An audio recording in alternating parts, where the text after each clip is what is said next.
Speaker थे तो उन्हीं के सोसाइटी के लोग कहते हैं कि प्रोटोकॉल अधिकारी उनके बारे में बोलने लगे लोग। उनका कोई योगदान नहीं बताना चाहता हूँ। देखिए, मैं किसी व्यक्ति के खिलाफ नहीं हूँ, वो आदरणीय नेता हैं, सम्मानीय हैं और हम लोगों के एक राजनीतिक रूप से गार्जियन भी हैं। वो मैं उनका बहुत कदर करता हूँ, लेकिन कभी कभी वो ऐसा बोल देते हैं, अब भाषा पर उनकी कोई पकड़ नहीं है, भाषा की मर्यादा को भी वो लांघ जाते हैं बराबर। ये जो पकोलिया अभी ढाला पास हुआ है 101 करोड़ की लागत से, उसमें उनका कितना योगदान है? अब कल से वो भी कहेंगे वो हमरे चलते हुआ उनका योगदान है सिसवन ढाला है ना।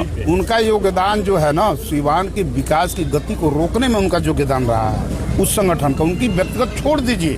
सीवान सदर के जो विधायक हैं अवध बिहारी चौधरी, उनका दावा है कि जो सिसवन ढाला को ओवरब्रिज जो बन रहा है उसमें मेरा बड़ा योगदान है, हमारे सहयोग से, हमारे स्वीकृति दिलाने से ही वो बन रहा है।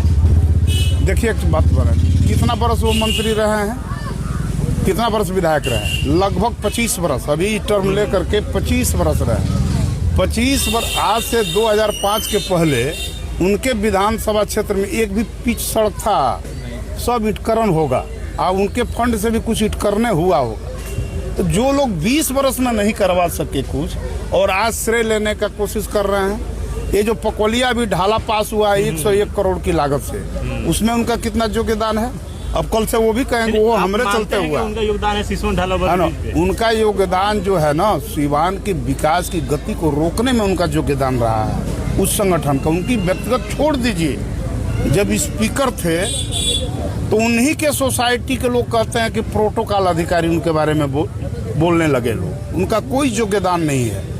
मैं आपको बताना चाहता हूँ, देखिए, मैं किसी व्यक्ति के खिलाफ नहीं हूँ, वो आदरणीय नेता हैं, सम्मानीय हैं और हम लोगों के एक राजनीतिक रूप से गार्जियन भी हैं। वो मैं उनका बहुत कदर करता हूं, लेकिन कभी कभी वो ऐसा बोल देते हैं, अब भाषा पर उनकी कोई पकड़ नहीं है, भाषा की मर्यादा को भी वो लांघ जाते हैं बराबर।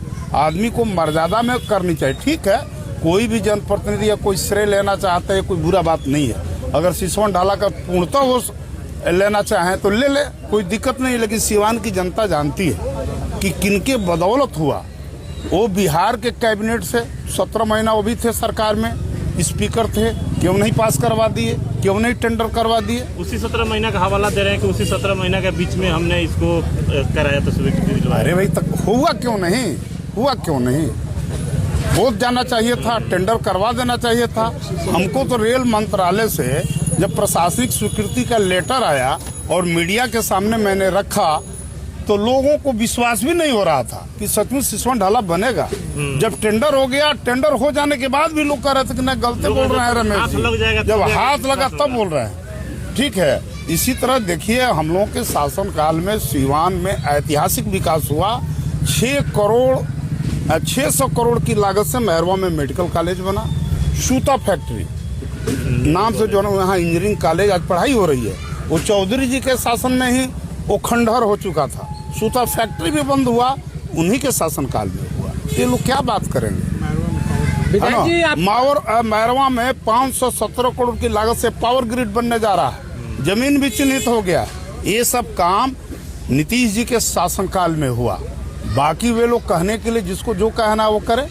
ये अभी अमरजीत कुशवाहा माननीय विधायक हैं क्षेत्र के, आप सभी जानते हैं कि हम नहीं रहते तो पिछले बार भी वो चुनाव नहीं जीतते। अगर हम मदद नहीं किए होते तो मैं दावे के साथ कहता हूँ चुनाव नहीं जीतते वो।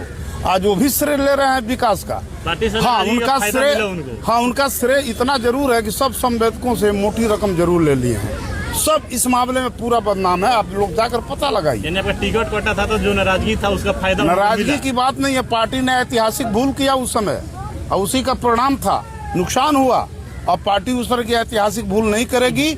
जीतने वाले लोगों को 8 सीटों पर चुनाव, कोई भूल नहीं होगा। कोई भूल नहीं होगा।